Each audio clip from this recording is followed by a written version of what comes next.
Hello dear students, आज के इस वीडियो लेक्चर में हम chapter number 5 members of a company की एक्सरसाइज सॉल्व करने वाले हैं। तो इसका एक्सप्लेनेशन स्टार्ट करने से पहले मैं आपसे रिक्वेस्ट करूंगी कि अगर अभी तक आपने चैनल को सब्सक्राइब नहीं किया है तो चैनल को सब्सक्राइब कर जल्दी से बेल आइकन बटन को प्रेस कीजिए ताकि आपको लेटेस्ट वीडियो के नोटिफिकेशंस मिलते रहें। डियर स्टूडेंट्स, आपके इन्फॉर्मेशन के लिए मैं बता दूं, ये चैनल पे जितने भी वीडियो कंटेंट्स अवेलेबल है वो एब्सोल्युटली 100% फ्री है। इसके ऊपर आपको कोई भी चार्जेस देना नहीं है। तो ज़्यादा से ज़्यादा फ्रेंड्स के साथ भी शेयर कीजिए ताकि वो भी इसका बेनिफिट ले सकें। नाउ यहाँ पर एक्सरसाइज में जो क्वेश्चन नंबर 1 है, select the correct answer from the options. आपको ऑप्शंस में से करेक्ट आंसर सिलेक्ट करना है। री राइट द स्टेटमेंट्स, आपको स्टेटमेंट फिर से लिखना है। री राइट मतलब फिर से लिखना है। तो यहाँ पर पहला जो क्वेश्चन है वो है, dash is a person whose name is entered in the register of members. Register of members के उसमें किसका नाम एंटर किया जाता है? तो ऑब्वियसली मेंबर्स का रजिस्टर है तो मेंबर्स का ही नाम, मेंबर इज अ पर्सन है। मेंबर वो पर्सन है जिसका नाम है ना रजिस्टर्ड ऑफ मेंबर्स में रजिस्टर किया जाता है। देन सेकेंड यहाँ पर है कि a person can be called as a member when the name is entered in. Member कब बोलते हैं हम उस बंदे को? जब उसका नाम रजिस्टर ऑफ मेंबर्स में रिकॉर्ड किया जाता है, दर्ज किया जाता है, एंटर किया जाता है, तो उस समय पर रजिस्टर ऑफ मेंबर्स में जिनका नाम होता है उस बंदे को, उस पर्सन को मेंबर बोला जाता है कंपनी का। जैसे मेंबर के लिए आप लोगों को पता है शेयर होल्डर्स को मेंबर बोलते हैं जो कि रियल ओनर्स होते हैं कंपनी के। Now third, A dash can not be a member of company. Company का मेंबर कौन नहीं बन सकता? फॉरेनर। फॉरेनर बन सकते, क्यों नहीं बन सकते भाई? वो इन्वेस्ट कर सकते हैं। वुमेन, वुमेन क्यों नहीं बन सकती? वुमेन भी कंपनी की मेंबर हो सकती है। मैन भी हो सकता है, वुमेन भी हो सकते हैं। देन माइनर, तो आपको यहाँ पर आंसर में लिखना है कि minor can not B. Minor कौन होता है? जो बिलो 18 ईयर्स का होता है, जो 18 साल जिसके कंप्लीट हुए नहीं है, जिसको वोटिंग राइट नहीं है, वो माइनर बंदा, माइनर गर्ल हो चाहे बॉय हो, वो मेंबर नहीं हो सकते हैं कंपनी के। तो a minor can not be a member of a company. Then fourth यहाँ पर है कि when a person buys shares of a company by filling up an application form. जब कोई पर्सन बाय करता है, एप्लीकेशन फॉर्म बाय करता है, फिल कर कंपनी के शेयर्स बाय करता है, तो person becomes a member of member by dash. तो वो पर्सन मेंबर बाय किसके हिसाब से वो मेंबर बनता है? तो वो application and allotment of shares के अकॉर्डिंगली वो मेंबर्स बनता है। तो when a person buys shares of a company, देखिए ध्यान से इस चीज को समझिए कि when a person buys shares of a company, जब कोई बंदा कंपनी के शेयर्स खरीदता है, और कैसे खरीदता है? तो by filling up an application form. एक एप्लीकेशन फॉर्म फिल कर जब वो देता है कंपनी में और उसको जब कंपनी अलॉट करती है तब वो मेंबर बनता है। तो person becomes a member by. तो यहाँ पर जो ऑप्शन होगा आपका application and allotment of shares, आपको ऑप्शन सिलेक्ट कर ये रीराइट करना है स्टेटमेंट। आपको सब्सक्राइबिंग टू मेमोरेंडम नहीं लिखना है, आपको ट्रांसमिशन ऑफ शेयर्स भी नहीं लिखना है, आपको एप्लीकेशन भरकर उसने जो शेयर्स लिए हैं कंपनी के पाए हैं उसको अलॉट किया है कंपनी ने, इसीलिए हम application and allotment of shares बोलेंगे। Then dash means a person ceases being a member of a company।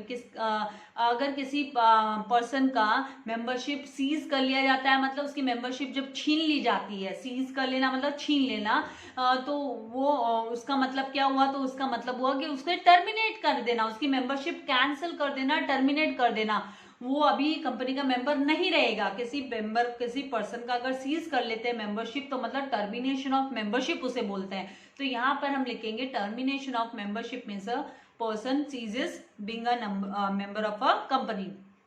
Then a member has right to participate in general meetings means, अगर किसी मेंबर को general meetings attend करने के लिए हक है, participate करने के लिए उसे हक है, तो he has a right to, तो उसको उसको किस चीज का हक है? उसको रिसीव डिविडेंड, डिविडेंड रिसीव करना, receive notice and agenda of meeting, then to transfer his shares. तो यहाँ पर जो आपको ऑप्शन सिलेक्ट करना है वो रिसीव नोटिस, मतलब उसको नोटिस मिलना जरूरी है, कंपनी उसे नोटिस भेजनी चाहिए। मेंबर को जनरल मीटिंग अटेंड करने करने के लिए कंपनी इन्फॉर्म करना जरूरी है कंपनी को। एंड वो कंपनी को उसका मीटिंग का एजेंडा मतलब क्या होता है कि मीटिंग में क्या क्या पॉइंट्स पे डिस्कशन होने वाला है, तो वो एजेंडा भी कंपनी को भेजना जरूरी है।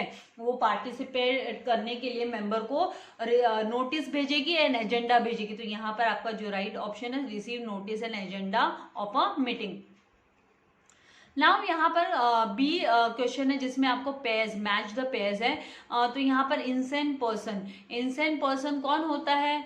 जो मतलब मेंटली जो हम बोलते हैं कि मेंटली जो डिस्टर्ब होता है, आप जिसे हम बोल सकते हैं मेंटल पर्सन है, तो उसको है ना कंपनी मेंबर नहीं बनाती है। जैसे माइनर को नहीं बनाती है, वैसे कंपनी इंसेंट पर्सन को भी नहीं बनाती है। हम यहाँ पे देखेंगे कि भाई इसके मैच द पेयर के लिए क्या यही रिलेटेड स्टेटमेंट है क्या? Then foreigner, then transmission of share, surrender of shares, right of shares. तो यहाँ पर transfer of shares by operation of law, then can not be a member, then cessation of membership, then to get copies of auditors, then directors report, etc.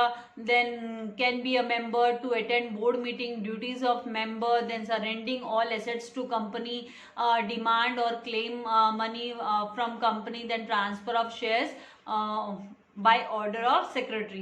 तो यहाँ पर जो insane person है can not be a member, तो हमें यहाँ पे ध्यान में रखना है इंसेंट पर्सन हो, माइनर पर्सन हो, उसको मेंबर नहीं बना सकते कंपनी का, तो can not be a member, ये इसका करेक्ट मैच होगा। देन फॉरेनर के लिए आपको लिखना है कि yes foreigner can be a member, तो यहाँ पे करेक्ट जो मैच होगा वो can be a member. Then transmission of shares, मतलब यहाँ पर ट्रांसफर किया जाता है shares by operation of law, मतलब किसी transfer of shares by operation of law कब होता है? जब किसी बंदे की डेथ हो जाती है, तो उस केस में वो ट्रांसमिशन हम बोलते हैं। तो ट्रांसमिशन ऑफ शेयर्स मतलब transfer of share by operation of law. Then यहाँ पर सरेंडर ऑफ शेयर्स मतलब सेसेशन ऑफ मेंबरशिप को है ना सरेंडर कर देता है जब बंदा, तो वो सेसेशन ऑफ मेंबरशिप उसको बोला जाता है। देन राइट ऑफ मेंबर्स के राइट क्या होते हैं? To get copies of auditors, auditing जो कंपनी की ऑडिटिंग होती है, ऑडिटर्स की रिपोर्ट एंड डायरेक्टर्स की रिपोर्ट की कॉपी है ना, उसको रिसीव होना जरूरी होता है मेंबर्स को, उसको हक है मेंबर को वो रिसीव होना चाहिए। तो यहाँ पर जो करेक्ट मैच होगा right of members to get copies of auditors and directors report, आपको इस तरीके से लिखना है। तो यहाँ पे आपके नॉलेज के लिए बता दूं, यहाँ पे मैंने आंसर आप लोगों को मैच किए हुए आंसर दिए कि ए का 2, बी का 5, ई का 1, डी का 3 एंड ई का 4, ये करेक्ट आंसर है। देन सी क्वेश्चन में राइट अ वर्ड और अ टर्म और a phrase which can substitute each of the following statement, मतलब ये आपको जो स्टेटमेंट दिया है उसके लिए वन वर्ड आपको लिखना है, आपको सही वर्ड उसके लिए लिखना है। तो यहाँ पर end of membership of a person, किसी पर्सन की मेंबरशिप का एंड हो जाता है उसको टर्मिनेशन बोला जाता है, तो टर्मिनेशन ऑफ मेंबरशिप आपको लिखना है। Then a person whose name is entered in register of members, वो मेंबर होता है। Member is a person whose name is registered in the register of members. Then third, book in which names of all members are entered, तो names of all members जिस book में enter किए जाते हैं उस book को हम क्या बोलते हैं? तो रजिस्टर ऑफ मेंबर्स बोला जाता है उस बुक को। Then fourth, becoming a member of a company का मेंबर बनने के लिए एक्विजिशन ऑफ मेंबरशिप एक्वायर करना पड़ता है। Membership acquire, becoming a member of company मतलब एक्विजिशन ऑफ मेंबरशिप, उसको हम बोलते हैं एक्विजिशन ऑफ मेंबरशिप, एक्वायर कर लिया membership. Then fifth, the subscribers of this document are considered as members of company, कौन से सब्सक्राइबर्स जो कौन से डॉक्यूमेंट को सब्सक्राइब कर कर मेंबर्स बन सकते हैं कंपनी के? तो मेमोरेंडम ऑफ एसोसिएशन को सब्सक्राइब कर कर कंपनी के मेंबर्स बन सकते हैं। तो यहाँ पे डॉक्यूमेंट वर्ड यूज हुआ है, तो डॉक्यूमेंट में मेमोरेंडम ऑफ एसोसिएशन हमको लिखना है। देन डी यहाँ पर state whether the following statements are true and और फॉल्स, गलत है या सही है। तो buying shares is the most common way to become member of the company, company का मेंबर बनने के लिए जो शेयर्स बाय करना ये सबसे इजी एंड कॉमन वे है, तो ये ट्रू है। हमको इस स्टेटमेंट को क्या लिखना है? True. Both individuals and body corporates can be members of a company, company का मेंबर एक इंडिविजुअल बंदा भी बन सकता है और कोई भी कंपनी दूसरी अदर कंपनी है कॉर्पोरेट बॉडीज है वो भी बन सकते हैं, तो यहाँ पे हमको ट्रू लिखना है। Then legal competency to enter into contracts in one of the criteria to become member of the company, तो इसके लिए भी आपको ट्रू लीगल कॉम्पिटेंसी, लीगली हमें कॉन्ट्रैक्ट साइन किया जाता है। वन ऑफ द क्राइटेरिया है कि कंपनी का मेंबर बनने के लिए लीगली बनना पड़ता है, ऐसा इलीगली कोई भी किसी कंपनी का मेंबर नहीं बन सकता, मतलब एप्लीकेशन फिलअप करनी पड़ेगी, नहीं तो मेमोरेंडम ऑफ एसोसिएशन को सब्सक्राइब करना पड़ेगा तभी वो बन सकता है। Then fourth, limited liability partnership can not be a member of a company. Yes, जो लिमिटेड लायबिलिटी पार्टनरशिप जो होती है वो कंपनी का member can not be a member of a company. तो लिमिटेड लायबिलिटी वाली जो पार्टनरशिप होती है वो क्यों नहीं बन सकती भाई, मेंबर बन सकती है क्योंकि वो सेपरेट वो एक सेपरेट बॉडी है, एक फर्म है। ये पार्टनरशिप लिमिटेड लायबिलिटी वाली पार्टनरशिप एक फर्म है, एक बिजनेस फर्म है, तो वो एक्वायर कर सकती है, मेंबरशिप पा सकती है कंपनी का, तो यहाँ पर कैन नॉट वर्ड दिया इसलिए हमको फॉल्स लिखना है। देन कर्ता of HUF can be a member of a company. Yes, कर्ता कौन होता है, द हेड हाईएस्ट जो पोजीशन पे रहता है joint Hindu family, Hindu undivided family का जो मेंबर होता है और जो सबसे बुजुर्ग होता है, सबसे बड़ा होता है पर्सन उस फैमिली का, तो वो मेंबर बन सकता है कंपनी का।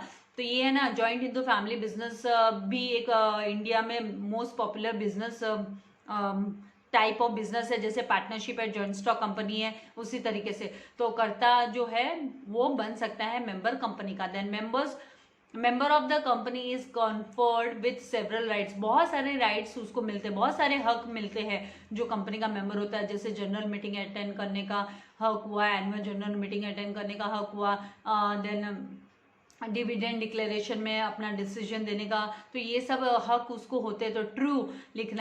Member of a company can attend general and board meeting of the company, तो यस, मेंबर जो कंपनी का होता है वो board meeting and general meeting attend कर सकता है, तो आपको ट्रू लिखना है। Then right to appoint director is given to members, तो यस ये भी ट्रू है कि डायरेक्टर्स को अपॉइंट करने का हक मेंबर्स को होता है। Then minor can be the member of a company, false, minor member नहीं हो सकता है कंपनी का। Then find the odd one, find the odd one में subscribing to memorandum forfeiture of share, subscribing to memorandum मतलब memorandum of association के थ्रू company के शेयर सब्सक्राइब कर मेंबर बनना, then application and allotment of shares के थ्रू member बनना, एंड फॉरफीचर ऑफ शेयर्स का मतलब तो कैंसलेशन ऑफ मेंबरशिप होता है, तो ये forfeiture of shares odd one out यहाँ पर हुआ। देन डेथ और insolvency of member, application and allotment of shares, then surrender of shares, तो यहाँ पर application and allotment of shares ये जो है मेंबरशिप बनना हुआ यहाँ पर कि मेंबर बनने का प्रोसीजर हुआ, एंड जहाँ पर डेथ और insolvency of member and surrender ये ट्रांसफर एंड ट्रांसमिशन का केस हुआ, तो यहाँ पर है ना मेंबरशिप मतलब एक तरीके से सीज हो रही है सरेंडर में एंड डेथ में, तो ये दोनों सेम हो गए, लेकिन एप्लीकेशन अलॉटमेंट जो है वो ऑड वन आउट हो गया। देन कंप्लीट द सेंटेंसेस में a person whose name is entered in register of member of a company is called, तो उसको हम मेंबर बोलते हैं, member that is called as dash member. Then in case of a death और insolvency के case में जो member होता है he will cease to be a member of a company, मतलब उसकी मेंबरशिप कैंसिल कर दी जाती है, वो he will be no more member of a company. Then members have a right to appoint and remove, तो मेंबर्स को हक होता है रिमूव करने का एंड उनको अपॉइंट करने का, किसको, तो डायरेक्टर्स को, तो यहाँ पे डायरेक्टर लिखना है हमको। देन सिलेक्ट द करेक्ट ऑप्शन, आपको सिलेक्ट करके लिखना है, ब्रैकेट में यहाँ पे दिया partnership firm can not become a member of a company, can become a member of a company, तो माइनर जो है minor can not become a member of a company हमको लिखना है। देन cooperative society can become a member of a company, cooperative society member बन सकती है कंपनी की। And partnership firm can hold, ये लोग होल्ड कर सकते हैं shares in the name of partners, लेकिन ये लोग पार्टनरशिप फर्म मेंबर नहीं बन सकते, they can hold shares in the name of partners. Now the question number H जहाँ पर आपको वन सेंटेंस में आंसर्स लिखने हैं, तो which individuals can not become a member of a company, तो यहाँ पर आंसर में आप लिखेंगे कि a minor can not become a member of a company itself. हाँ, गार्जियन चाहे तो can enter into share purchase transaction में एंटर कर सकता है on behalf of minor, minor के बिहाफ में। Then what is the common way of becoming the member of a company, member बनने के लिए कंपनी का सबसे इजीएस्ट एंड कॉमन वे है शेयर्स बाई कर लो, खरीद लो, कंपनी के शेयर्स खरीद लो। तो buying shares is the most common and easiest way और मीडियम हम बोल सकते हैं कि एक पर्सन, एक बंदा मेंबर बन सकता है कंपनी का। Then correct the underlined word and rewrite the following sentences, underline word को करेक्ट करके लिखना है और वापस से सेंटेंस लिखना है। तो a minor can be a member of a company, एक माइनर कंपनी का मेंबर नहीं बन सकता है, तो इसकी जगह पे हम लिखेंगे कि कर्ता ऑफ अ हिंदू, अगर किसी हिंदू अनडिवाइडेड फर्म का जो कर्ता है, जो हेड ऑफ द फैमिली होता है, वो मेंबर बन सकता है, लेकिन एक माइनर मेंबर नहीं बन सकता है।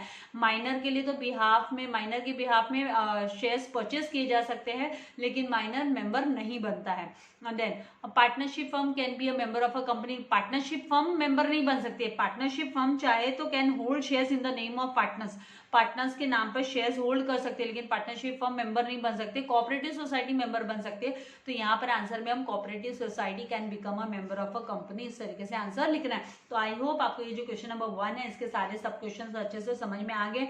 नेक्स्ट वीडियो लेक्चर में मैं आप लोगों के लिए question number 2 and question number 3 लेकर आने वाली हूँ।